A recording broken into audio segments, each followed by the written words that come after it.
लीजिए पापा आपकी कॉफी। लाओ लाओ लाओ। बिल्कुल वैसी जैसे आपको पसंद है। गरम है आराम से।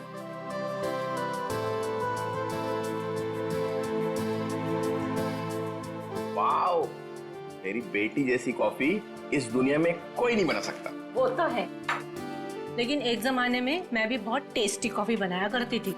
तुम हो ही इतनी टेस्टी। हाँ? मेरा मतलब है तुम आज भी उतनी टेस्टी कॉफी बनाती हो। आप भी ना बेटी के सामने कुछ भी बोल रहे हो। क्यों, क्या हुआ? श्रेया बेटा, तुम्हें कोई प्रॉब्लम है? नहीं पापा, मुझे कोई प्रॉब्लम नहीं है। ये देखो। ना ना ना ना, आप खाइए, मैं देखती हूँ।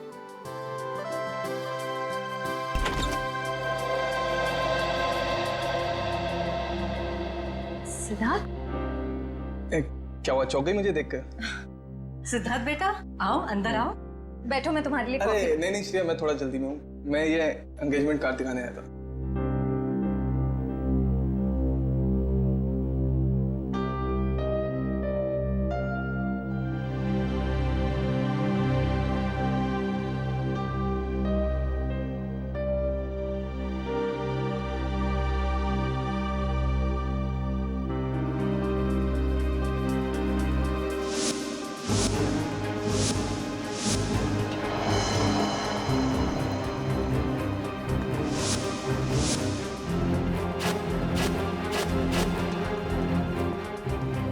कैसा लगा डिजाइन? कार्ड पसंद नहीं आया? कोई बात नहीं, दूसरा बनवा लेंगे। नहीं नहीं, कार्ड अच्छा है।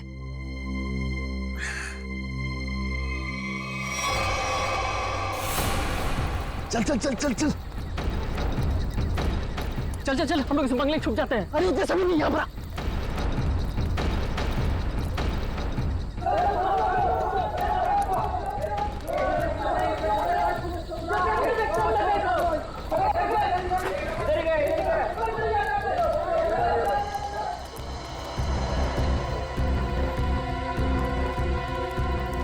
चल चल निकलते हैं यहाँ से। अरे रुक रुक रुक, हम लोग सारा सोना यहीं पे गाड़ देते हैं जमीन में। अबे तेरा दिमाग खराब हो गया है?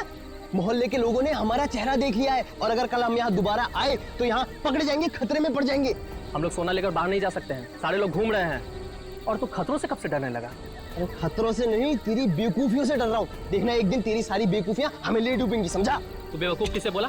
हाँ, सारा प्लान मैंने बनाया है। सारा प्लान तूने बनाया, इसका मतलब ये नहीं कि जेल भेजने का प्लान भी तू बनाएगा, समझो? जरूरी नहीं है मैं तेरा सारा बात मानूं, समझा? सोना यहीं गाड़ेंगे, यहीं। अच्छा, गाड़ के दिखा। अच्छा,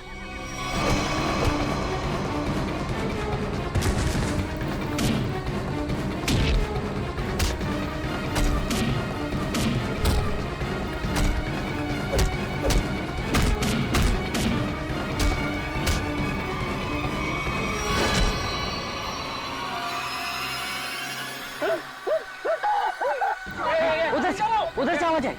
चल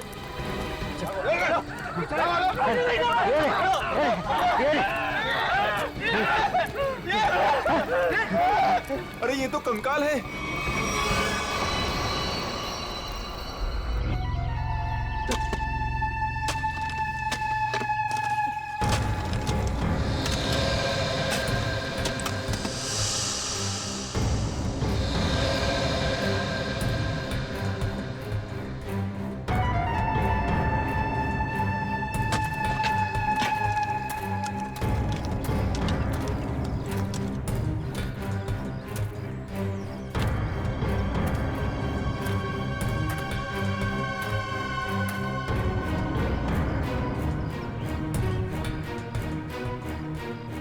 कैसा दिमाग होता है इन मुजरिमों का।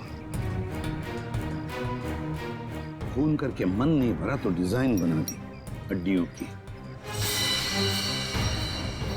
सचिन, तुम दोनों एक काम करो, घर के अंदर से अच्छी तरह से तलाशी ले लो, देखो कुछ ना कुछ मिलता है क्या। बॉस ये देखो, उस सिर पे रहने ये डिजाइन हाथ और पैर की हड्डियों से बना। ये देखो, ये पैर की हड्डी और ये हाथ की हड्डी। टांगों की हड्डियां अलग अलग लोगों की है? हाँ तारिका, अलग अलग इंसानों की है। बस मुझे लगता है कम से कम 2 लोगों का तो खून हुआ है यहाँ पर। हाँ हाँ विक्रम। सर ये बाकी की हड्डियां मिल गई है, इन्हें यहाँ पे दफना के रखा गया था। एक एक हड्डी संभाल के उठाओ, हैं? एक एक हड्डी। ये देखो। रूही जरा देखो, घर के अंदर कहीं खून के निशान मिलते हैं क्या?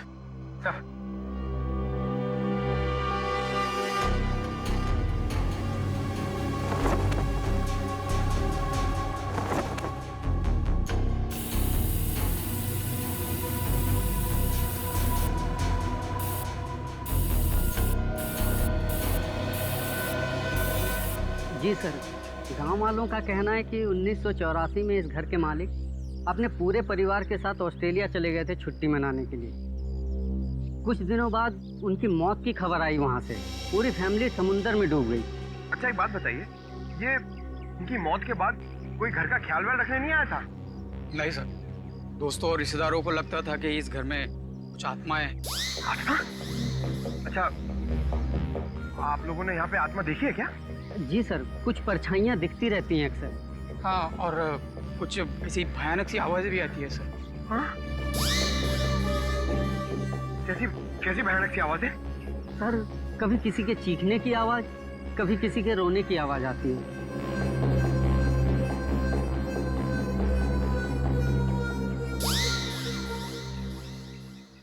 सड़के, इन सारी हड्डियों को देखकर लगता है कि खून एक आदमी का हुआ है और एक औरत का भी। ये देखना, पेल्विक गर्ड, एक पेल्विक गर्डल किसी औरत की है। हाँ बस, लेकिन एक कमाल की बात है क्या, इन सारी हड्डियों में किसी की भी खोपड़ी की हड्डी नहीं मिली। हो सकता है खोपड़ियां किसी और जगह पे छुपा कर रखी हो या फेंक दी हो सकता है ना। मयूर, विक्रम, काम करो, बंगले के आसपास का एरिया अच्छी तरह से छानो और ढूंढो, देखो, कुछ न कुछ तो जरूर मिलेगा। एक एक कोना भी मत छोड़ो। जाओ। Yes sir. ये बंगला बंद ही रहता है और आप लोग आसपास रहते हैं? जी सर। यही घर मिला था तुम लोगों को?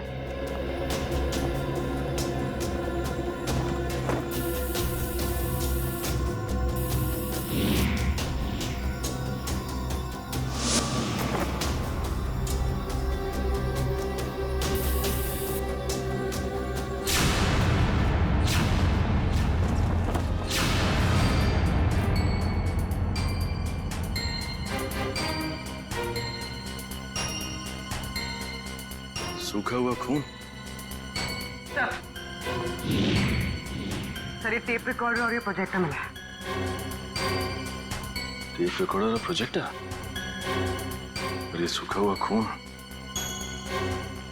इसका मतलब कोई ना कोई बहुत गहरा राज छिपा है इस बंगले के अंदर। सर, सर खोपड़ी तो कोई नहीं मिली, मगर ये कार की चाबी मिली। कार की चाबी है ना, बड़ी अजीब बात। कार की चाबी है पर यहाँ पर कोई गाड़ी नहीं। एक आदमी एक औरत की हड्डियां हैं पर उनकी खोपड़ियां नहीं। फिर है क्या ये सारा चक्कर? और फिर किसने किया है ये? RAIMA, हड्डियों से रायमा लिखा है सर। रायमा लगता है किसी लड़की का नाम है ये। सर कहीं उसी लड़की का नाम तो नहीं जिसका हमें कंकाल मिला है? हो सकता है। अगर वो दो चोर लुटेरे वहाँ बंगले में छुपने के लिए नहीं जाते तो हमें कहीं पता ही नहीं चलता कि वहाँ दो मुर्दे गड़े हुए हैं। और ये भी पता नहीं चलता कि वहाँ पे एक आत्मा है। न जाने कितने साल पहले ये जुर्म हुआ है। और ताज्जुब की बात यह है सर कि खूनी ने लाशों को गाड़ा नहीं, बल्कि उनकी हड्डियों से ये डिजाइन बनाया। ये नाम लिखा रायमा। यहाँ पर से हमें कुछ चीजें भी मिली है ना, वो टेप रिकॉर्डर, प्रोजेक्टर और कपड़े। इन तीनों चीजों से हमें खूनी के बारे में बहुत कुछ पता चल सकता है। ज्यादा देर खुला नहीं घूमेगा ये खूनी। सर हमने उन सब चीजों को रिपेयर के लिए भेज दिया है। बहुत जल्द पता चल जाएगा कि हमारा शक सही था या गलत। और वो गाड़ी की चाबी जो हमें मिली थी, कीजो कार की चाबी। कीजो, अच्छा। तो फिर कीजो कार कंपनी से हमें पता चल सकता है। क्या आप हमें बता सकते हैं ये चाबी किस गाड़ी की है और ये गाड़ी आपसे खरीदी किसने? बिल्कुल बता सकते हैं, सबके इग्निशन पॉइंट में डालकर देखेंगे, फौरन पता चल जाएगा। आइए सर। एक मिनट, उससे पहले आप ग्लव्स पहन लीजिए।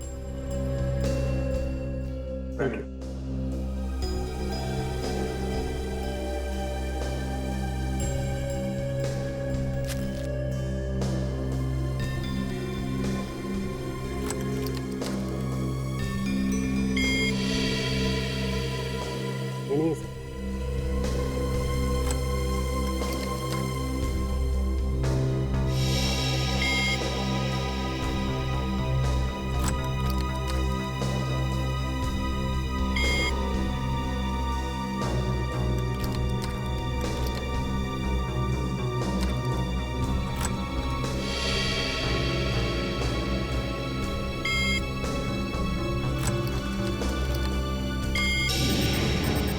ये देखिए सर, मैच कर गई सर। ये 2009 की कीजो एफएक्स मॉडल है और हमने इसे बनवाना बंद कर दिया है। कीजो एफएक्स 2009 मॉडल। आपके किसी कस्टमर ने कोई रिक्वेस्ट की थी ऐसी चाबी की डुप्लीकेट चाबी बनवाने की? ये पता करने में तो बहुत वक्त लग जाएगा। तो ठीक है, आप पता कीजिए।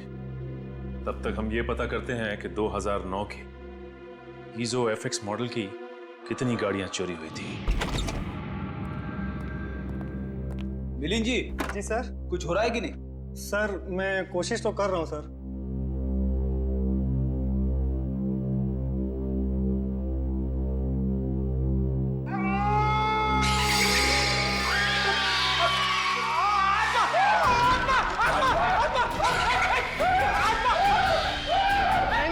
नहीं सर, आत्मा नहीं है, ये तो गलती से फेडर खुल गया था।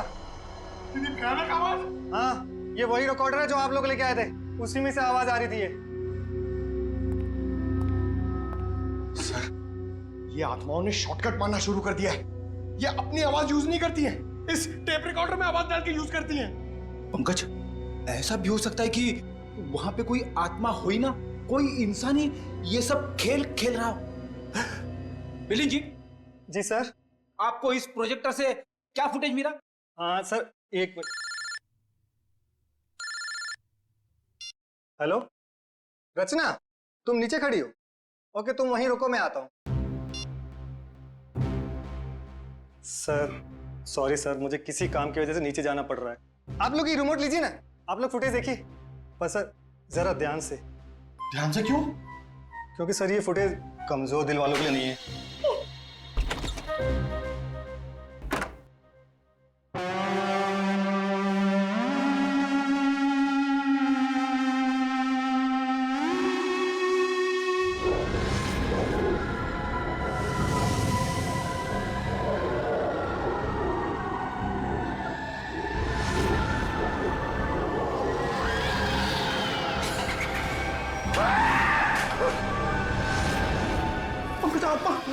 पंकज, बंगला नंबर 13 की आत्मा यहाँ आ गई।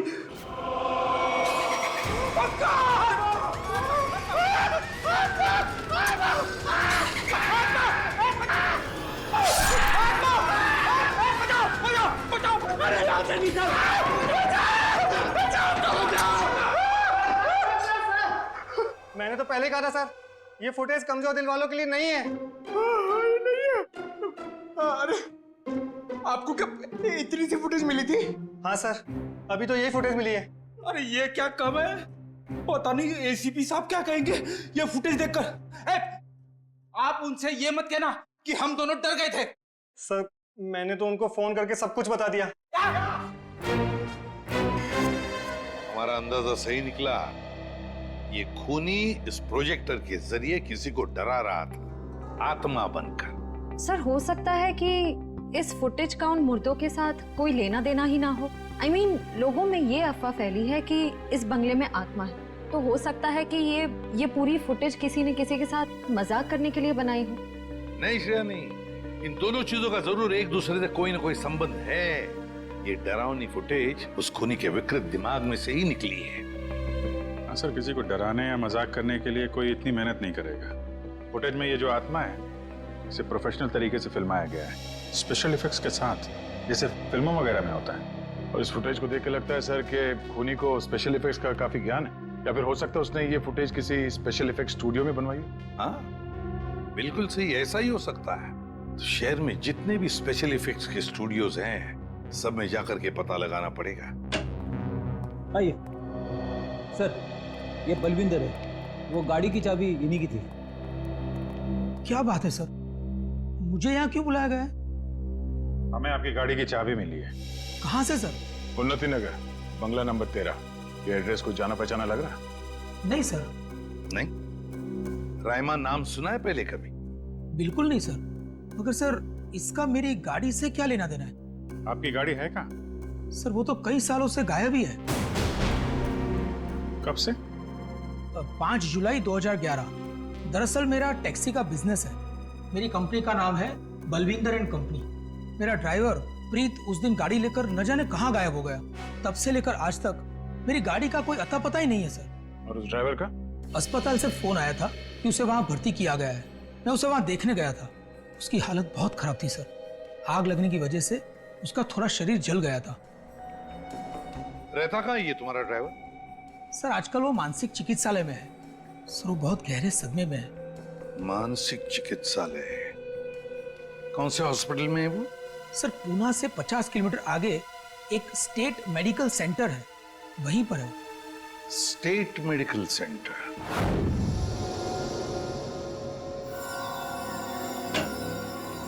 हाँ तारिका जी, कुछ बात बनी? सर चेक कर रहे हैं ना, कुछ ना कुछ तो पता चल ही जाएगा। भाई साहब, मैं दिखाई नहीं दिया आपको? दिखाई? अरे सर, आप तो सपने में भी दिखाई देते हैं। हाँ सर, आज सुबह ही सपना देख रहा था। जैसे ही मैं फॉरेंसिक लैब में आता हूँ, आप इस केस के बारे में कुछ ऐसी बातें बताते हैं कि शाम तक खूनी पकड़ा गया। विजीत, तुमने सपना देखा? जी सर। और सपने में मुझे देखा? जी सर।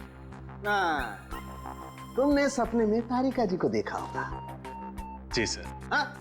नहीं सॉरी सर, क्या क्या कह रहे हैं सर आप भी? तो बताइए डॉक्टर साहब, इन कंकालों ने अपनी आप बीती बताई?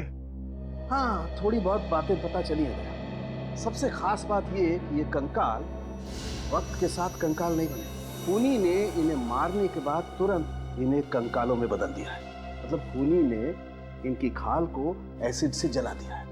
माय गॉड, इतनी बेरहमी से मौत हुई इनकी। और ये जो कंकाल है ना, ये कंकाल एक आदमी का है। इसकी उम्र 30 से 35 साल है और इसकी लंबाई लगभग 6 फीट के आसपास। और ये जो हाथ पे उंगलियों में आपने निशान लगा रखा है, ये क्या है? हाँ, दरअसल इसकी उंगलियों में, इसकी कलाई पे मुझे बहुत कुछ टूट फूट दिखाई दी। मतलब ये आदमी अपने हाथों का बहुत ज्यादा इस्तेमाल करता हो। शायद ये किसी ऐसे प्रोफेशन में होगा जहाँ हाथों का काफी इस्तेमाल होता है, या तो कोई मजदूर या फिर कोई आर्टिस्ट। और ये दूसरा कंकाल लड़की का, उसे क्या पता चला? दया, इस लड़की की उम्र लगभग 30 साल। इसकी लंबाई 5 फीट 4-5 इंच है, बस इससे ज्यादा कुछ पता नहीं चल पाया। और ये जो ड्रेस पे खून लगा है, इसका क्या? टेस्ट करने से पता चला कि ये खून नहीं, लमाइन रेड नाम का केमिकल है, जिसका इस्तेमाल ज्यादातर फिल्म्स, टीवी सीरियल्स और नाटकों में किया जाता है, नकली खून दिखाने के लिए। तो इसका मतलब किसी ने पूरी तैयारी कर रखी थी, ये बंगला नंबर 13 में किसी को डराने की। पकड़ा जाएगा, वो खूनी भी और वो डराने वाला भी, अगर दोनों अलग अलग है तो। डॉक्टर साहब, कितना टाइम लगेगा ये पता करने के लिए कि कंकाल कितना पुराना है? थोड़ा वक्त लगेगा दया, तुम तो जानते हो कार्बन डेटिंग में थोड़ा वक्त लगता है।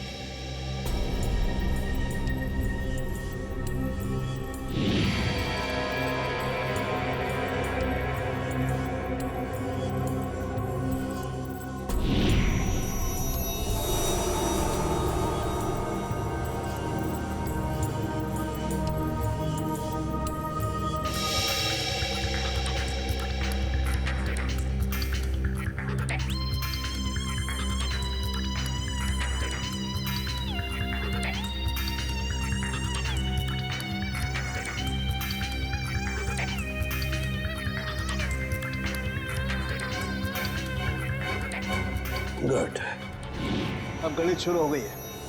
अब पता लग जाएगा दरअसल इन लोगों की मौत कब हुई थी। सर, मुझे लगता है इन दोनों को एक साथ ही मारा होगा।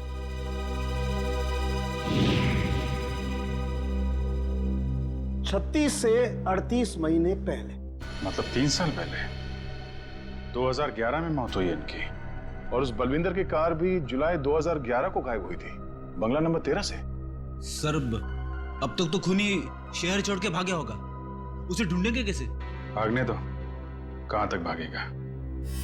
सीआईडी से नहीं बच सकता। Excuse me. जी सीआईडी से। हेलो सर, मैं आप ही लोगों का इंतजार कर रहा था। अच्छा, जो फुटेज हमने भेजी थी उसके बारे में कुछ पता चला? हाँ सर, उसको चेक किया मैंने और उसके सारे स्पेशल इफेक्ट्स हमारे स्टूडियो में ही हुए थे, लगभग 3 साल पहले। गुड। उस फिल्म का नाम क्या था? सर फिल्म का नाम था आत्मा की चीख। हाँ, और सर वो फिल्म पूरी नहीं हो पाई थी। अधूरी फिल्म की फुटेज। सर वो फिल्म तो अधूरी थी ही, साथ में हमें हमारा पूरा पैसा भी नहीं मिला। कौन से बैनर की फिल्म थी ये? प्रोडक्शन हाउस का नाम क्या था? सर वो नए लोग थे और उस प्रोडक्शन हाउस का नाम था, 1 मिनट, हाँ सर उसका नाम था magic media works. Magic media works. अब तो यही लोग बताएंगे कि इस आत्मा की चीख को लोग सुन के नहीं पाए। प्रीत की हालत में पिछले 3 सालों में बिल्कुल सुधार नहीं हुआ। उस वक्त भी किसी लड़की की आत्मा के बारे में बात करता था और आज भी करता है। सर लड़की की आत्मा? अच्छा, पिछले 3 साल में जितने भी लोग प्रीत से मिलने आए थे उनकी लिस्ट चाहिए हमें। हाँ, हैरानी की बात यही है सर, पिछले 3 सालों में इससे कोई भी मिलने नहीं आया सिवाय मिस्टर बलविंदर के, जो उनके इलाज का खर्चा उठा रहे हैं। बलविंदर? जी सर। ओके।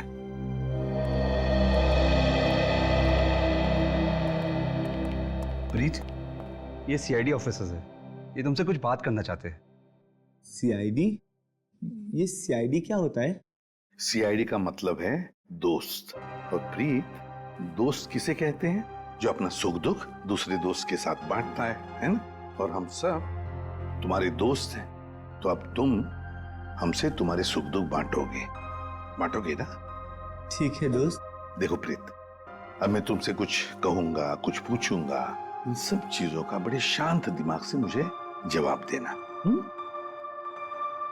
याद करो, जुलाई महीना 2011, तुम उस रात बंगला नंबर 13 में गए थे 2 लोगों को लेकर।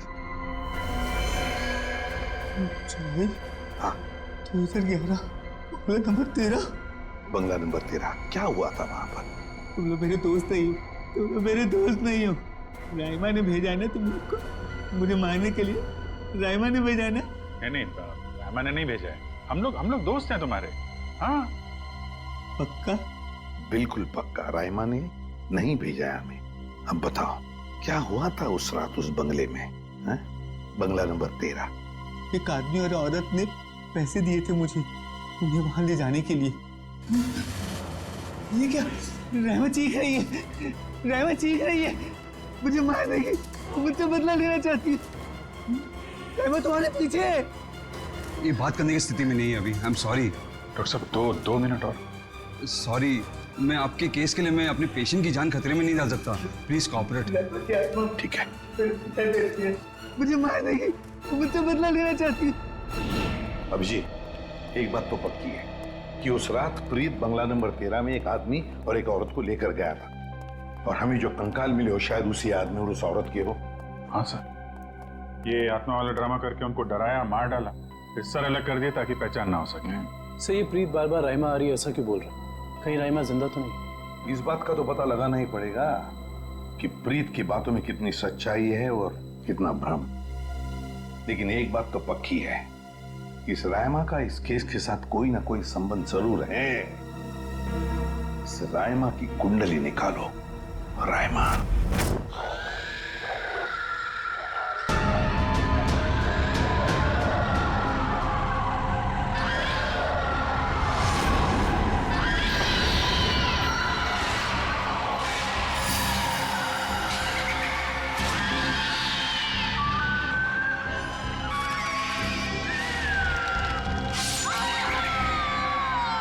ये फुटेज आपको जिस बंगले से मिली वहां खून हुआ है? जी हाँ, 2 खून। वैसे ये फिल्म की फुटेज आपकी है ना? जी हाँ, क्या बताऊं सर, बड़ी ही मनहूस फिल्म थी। 10 सीन ही शूट किए थे, फिर फिल्म बंद हो गई। और बंद होने के बाद इस फिल्म के सारे राइट्स मैजिक मीडिया बॉक्स के पास आ गए, if I am not wrong, है ना मिस्टर आलोक? अब इस तरह के फुटेज तो हमारे पास काफी पड़े रहते। अब पता नहीं ये फुटेज उसके हाथ कैसे लग गए। मतलब आप भी मानते हैं कि ये फुटेज गलत हाथों में लग गए, जिसका उसने गलत फायदा उठाया और दो खून किए? शायद कोई बाहर वाला होगा। लेकिन आपको ऐसा नहीं लगता कि कोई अंदर वाला भी हो सकता है? क्योंकि ऐसा काम करने के लिए अंदर वाले के लिए थोड़ी आसानी ज्यादा होती है। वैसे इस फिल्म पे आप लोग क्या क्या काम कर रहे थे? सुनील राइटर था, आलोक डायरेक्टर और मृणाल कॉस्ट्यूम डिजाइनर। और आप प्रोड्यूसर, राइट? जी।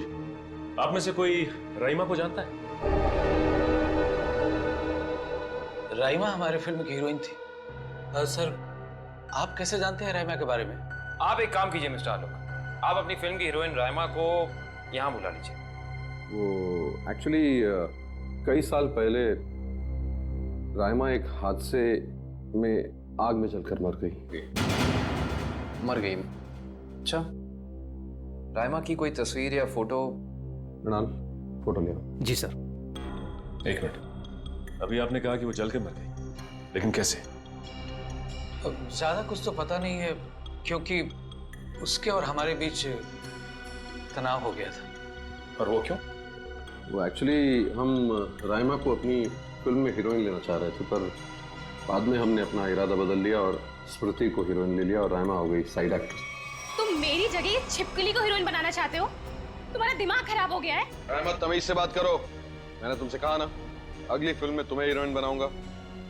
इस फिल्म के किरदार के लिए तुमसे बेहतर स्मृति। अच्छा, तो ये बात पहले क्यों नहीं सोची जब मुझे फाइनल किया था?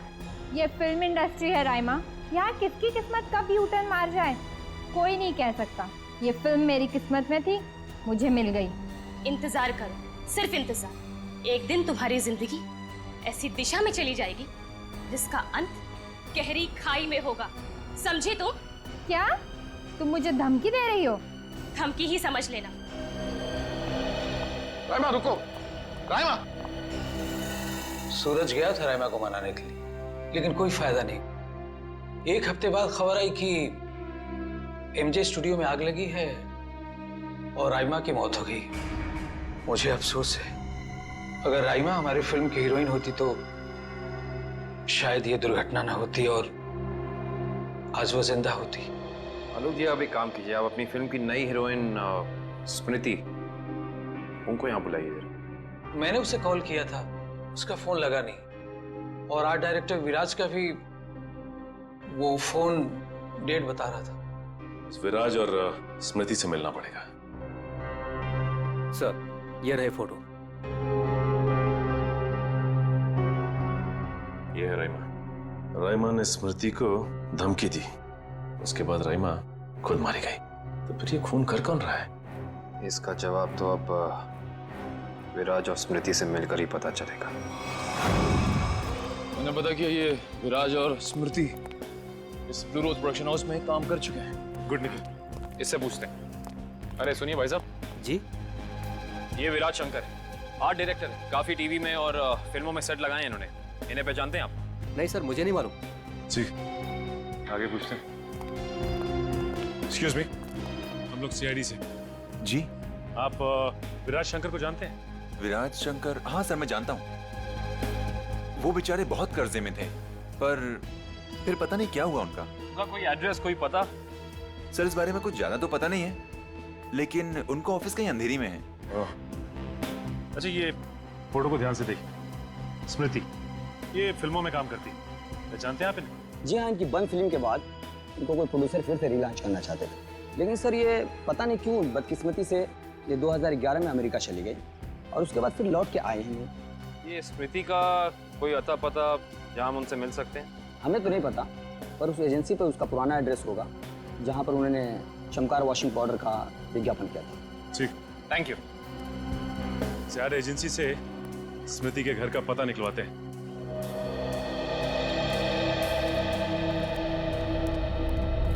पुलिस की रिपोर्ट के हिसाब से राइमा इसी एमजे स्टूडियो में जलकर मरी है। पता नहीं काबिल, लेकिन ये बात इतनी सीधी है नहीं जितनी की लग रही है। जैसा कि फाइल में लिखा हुआ है कि स्टूडियो में आग लगी रात के 2 बजे। ये रईमा स्टूडियो में 2 बजे करने क्या आई होती, जबकि यहाँ शूटिंग भी नहीं चल रही थी। सही कह रहे हो सचिन, लेकिन एक बात है जो मेरे दिमाग से निकल नहीं रही है, वो ये कि यहाँ रात 2 बजे आग लगी तो सुबह 5 बजे तक किसी को पता क्यों नहीं चला? और रिपोर्ट के हिसाब से यहाँ आग 5 बजे लगी।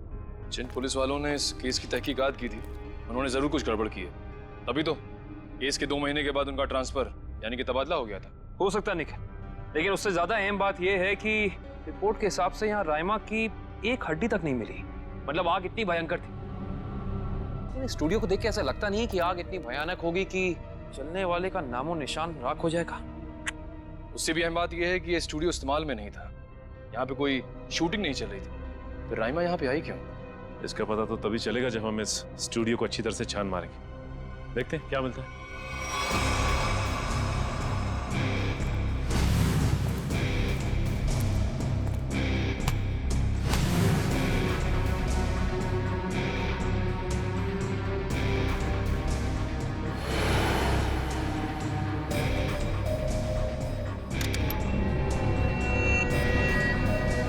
ये देखो, जली हुई गन।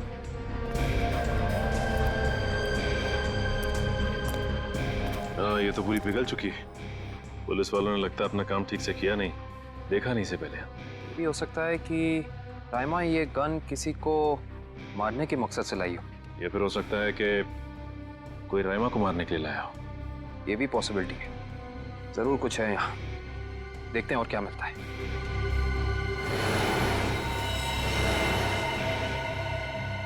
सर, कंकाल। एक मिनट, देखिए जरा संभाल संभाल। करण, शीट ला।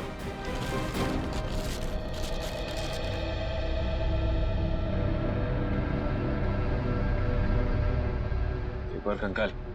वो भी पूरी तरह से जला हुआ।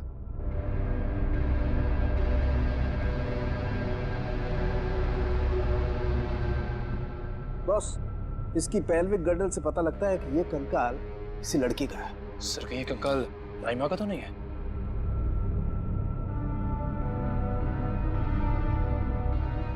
और इसकी लंबाई 5 फीट 6 इंच है। और राइमा की लंबाई 5 फुट 3 इंच। इससे साफ पता चलता है कि ये कंकाल राइमा का नहीं बल्कि किसी और का है। केस सुलझने की बजाय और उलझता चला जा रहा है। एक बात और, हम लोगों को यहाँ जली हुई गन जरूर मिली है, लेकिन इस लड़की की मौत गोली लगने की वजह से नहीं, इस लड़की की मौत जलने की वजह से ही हुई। देखो, ढूंढो और कुछ मिलता है क्या।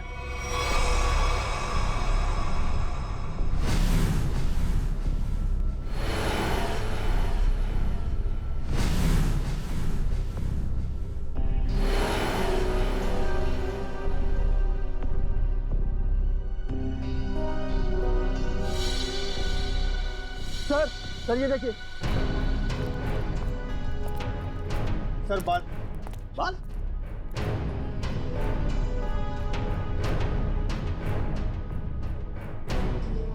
ओह, सर ये तो किसी लड़की का बाल लगता है। या तो मरने वाली का या फिर राइमा का। ये किसका बाल है, ये तो डीएनए के बाद ही पता चलेगा।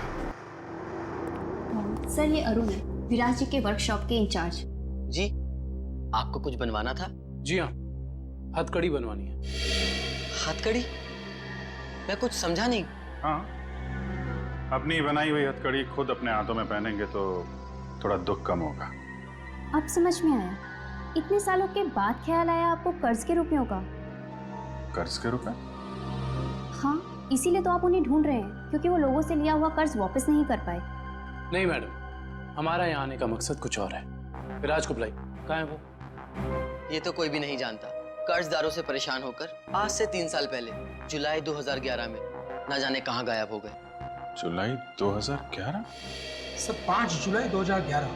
सर मुझे लगता है कि इस विराज के भागने की वजह कर्जा नहीं कुछ और है, जिसका कुछ ना कुछ संबंध उन कंकालों के साथ जरूर है।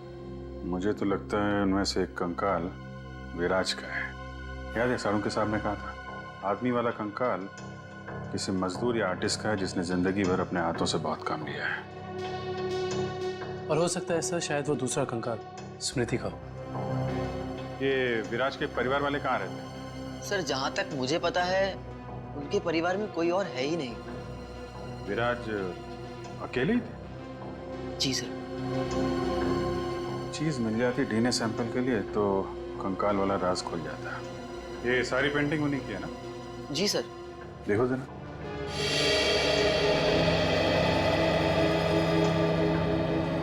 सर थंबप्रिंट ये विराज का है? जी हाँ सर, और ये थंबप्रिंट ही नहीं, ये पूरी पेंटिंग सर ने अपनी उंगलियों से बनाई है। फिंगर पेंटिंग इतना तो काफी है डीएनए टेस्टिंग के लिए। आप लोग? हम लोग सीआईडी से। अच्छा अच्छा, आइए आइए, आप ही ने फोन किया था ना? जी हाँ। दरअसल बात यह है कि हम स्मृति के बारे में आपसे कुछ पूछताछ करना चाहते हैं। पूछिए ना, क्या पूछना चाहते हैं आप? क्या आप बता सकती हैं कि स्मृति का आपके अलावा इस दुनिया में और कोई भी नहीं है? नहीं, उसके माँ बाप बचपन में ही गुजर गए। अब बची है तो ये बूढ़ी दादी, बहुत ही प्यार से पाला है मैंने उसे। ये स्मृति अचानक अपना फिल्मी करियर छोड़कर अमेरिका क्यों चली गई?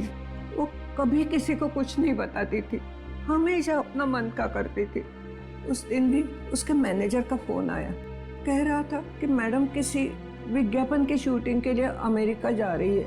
उसके मैनेजर से मैंने पूछा कि कब वापस आएगी वो, तो उसने कहा 3-4 दिनों में।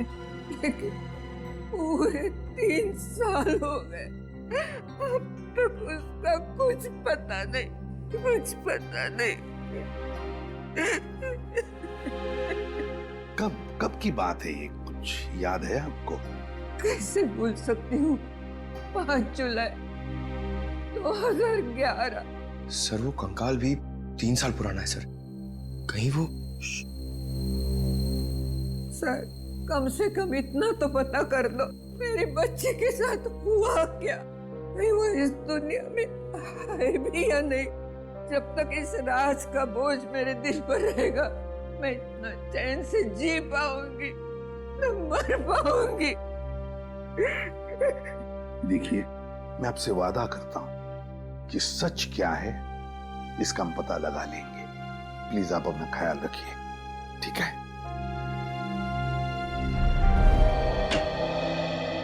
हाँ डॉक्टर साहब, डीएनए की रिपोर्ट आ गई क्या? हाँ,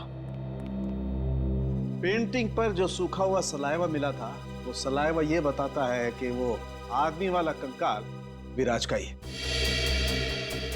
और हमने स्मृति की दादी का भी डीएनए टेस्ट करवाया, जिससे पक्का हो गया कि बंगलो नंबर 13 में जो कंकाल मिला था वो स्मृति का है। इसका अंदाजा तो हमें हो ही गया था। अब इस केस में हमें आगे ले जाएगा ये तीसरा कंकाल जो एमजे स्टूडियो में जला हुआ मिला था। इस कंकाल से कुछ पता चला? हाँ, इस जली हुई लड़की का कंकाल विराज के कंकाल और स्मृति के कंकाल दोनों से ज्यादा पुराना है। और ऐसा लगता है कि इस लड़की को सिगरेट पीने और तंबाकू खाने की बुरी आदत थी, क्योंकि इसके जबड़ों से हमें तंबाकू के अंश मिले। और वो बाल इसी जली हुई लड़की के हैं? नहीं, वो बाल ना तो इस जली हुई लड़की का है, ना ही स्मृति का है। सर, कहीं ये बाल रायमा का तो नहीं है? सर, इस केस की सुई घूम फिर के रायमा पर आकर अटक गई। पता लगाना पड़ेगा रायमा के साथ आखिर हुआ क्या था। जैसा कि आप देख रहे हैं, सीआईडी ने एक और खूनी को पकड़कर एक बार फिर साबित कर दिया है कि उनके नाक के नीचे से कोई भी मुजरिम बच के निकल नहीं सकता। इस बार पकड़ी गई है बंगलो नंबर 13 में हुए खून की हत्यारी रायमा। एक मिनट प्लीज। सर, क्या ये बात सच है कि आप एक बाल के जरिए रायमा तक पहुंच गए? देखिए, इस वक्त हम आपके सवालों का जवाब नहीं दे सकते। जल्दी जब हम प्रेस कॉन्फ्रेंस लेंगे तब आपको सब बता देंगे। ओके, ठीक है? चलिए हटिए, अब जाने दीजिए। चलो हटिए।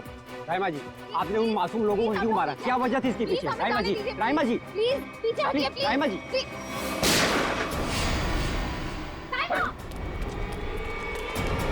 पकड़ो उसे। अब खूनी पकड़ेगा इसे।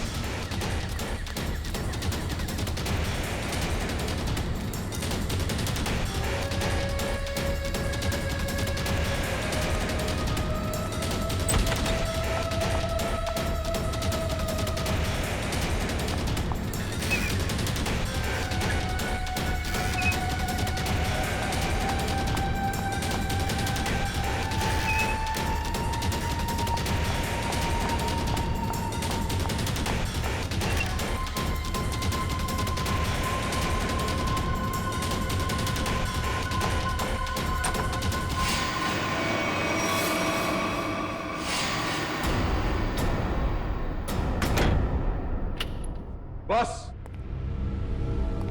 बहुत हो गया, अब कुछ नहीं हो सकता। बाहर आ जाओ। ये कहानी इसी घर से शुरू हुई थी और खत्म भी इसी घर में होगी, आज ही।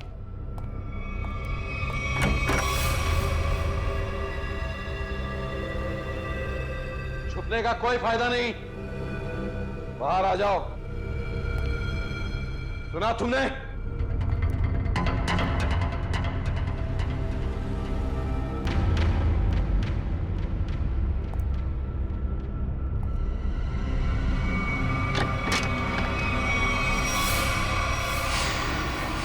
बहुत हो गया नकली रायमा बनने का नाटक।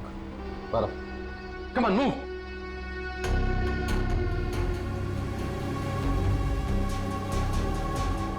कौन हो तुम?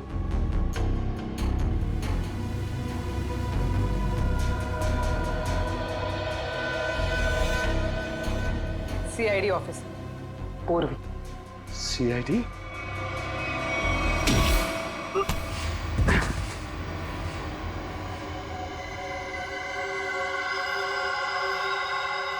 मैं और राइमा एक दूसरे से बहुत प्यार करते थे, इसलिए जब हीरोइन का रोल राइमा की जगह प्रीति को मिला तो तुम्हारे दोनों कानों से धुआं निकलने लगा है? हाँ, हम स्मृति को सबक सिखाना चाहते थे, इसलिए हमने उसके अतीत के बारे में रिसर्च शुरू की। राइमा को पता चला कि एक्ट्रेस बनने से पहले स्मृति ड्रग्स के कारोबार से जुड़ी थी। इसलिए रायमा ने स्मृति को ब्लैकमेल करना शुरू कर दिया। क्यों? स्मृति को लगा कि उसका करियर खत्म होने वाला है, उसके रीलॉन्चिंग के सपने पर पानी फिर जाएगा, इसलिए उसने और उसके बॉयफ्रेंड विराज ने एक किलर को रायमा की सुपारी दी। यह तो अच्छा हुआ कि उस किलर की गोली से रायमा नहीं मरी, बल्कि वो अपराधी खुद उस आग में जलकर मर गई।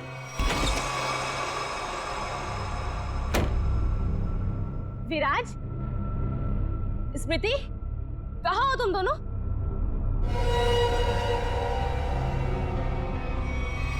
कौन हो तुम? जिया। जिया? कौन जिया? और ये दरवाजा क्यों बंद कर दिया? ताकि तुम्हें अकेले में तोहफा दे सके। हाँ? स्मृति और विराज को ब्लैकमेल करने का तोहफा। हाँ? क्या कर रही हो तुम? सुना है आग से जलकर मरने में बहुत दर्द होता है। आग? छोड़ दो मुझे, प्लीज, गोली मत चलाना। मौत से बचकर कहाँ भाग रही? मौत से तो आज तक कोई नहीं बच पाया। छोड़ दो मुझे, प्लीज छोड़ दो मुझे, गोली मत चलाना, प्लीज छोड़ दो मुझे, छोड़ दो मुझे। कोई आखिरी ख्वाहिश?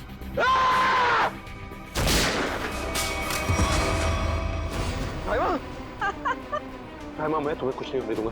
मैं तुमसे बहुत प्यार करता हूँ, मैं तुम्हें कुछ नहीं होने दूंगा रायमा। अब तुम दोनों को मुझसे कोई नहीं बचा सकता। सब फाइनल गुड बाय।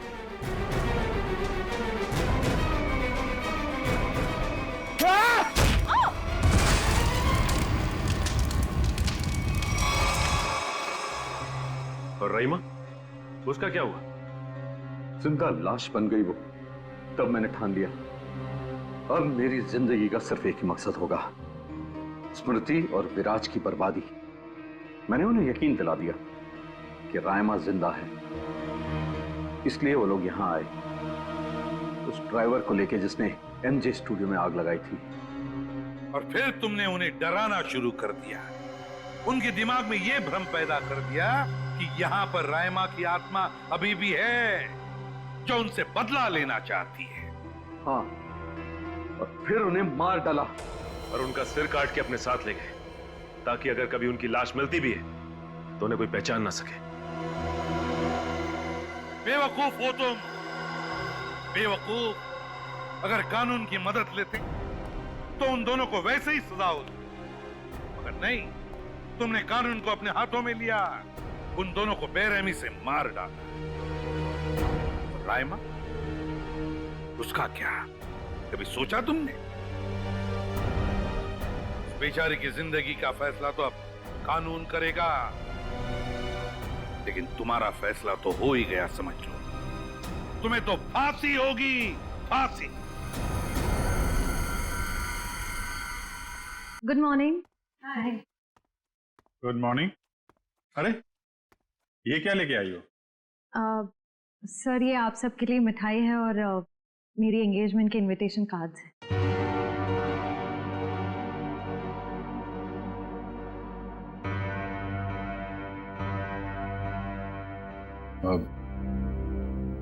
तारीख पक्की होगी? जी सर, 28 सितंबर। अच्छा। दो हफ्ते बाद ही है। काफी तैयारी करनी होगी आपको तो। सर ज्यादा कुछ तैयारियां करनी नहीं, सिद्धार्थ को भी मेरी तरह एक छोटा सा ही फंक्शन चाहिए था। ये तो बहुत अच्छी बात है। Congratulation Shreya. Thank you sir. चलो मुंह मीठा कराओ। हाँ श्योर।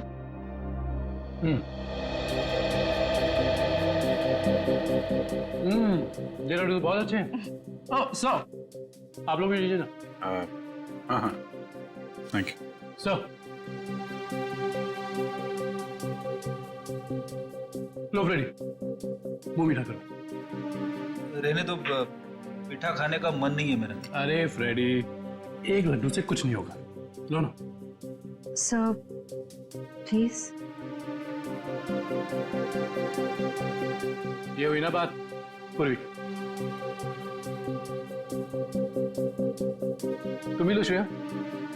नहीं सर थैंक यू, लेकिन आप सबको जरूर आना है। ये भी कोई पूछने की बात है श्रेया? हम सब जरूर आएंगे, है ना सर?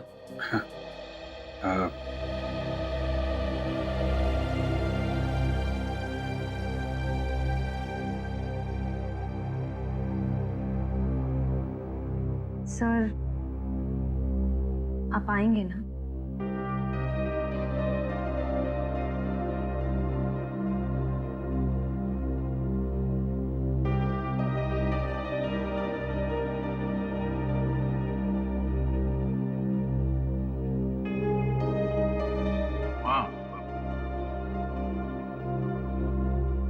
मैं जरूर आऊंगा।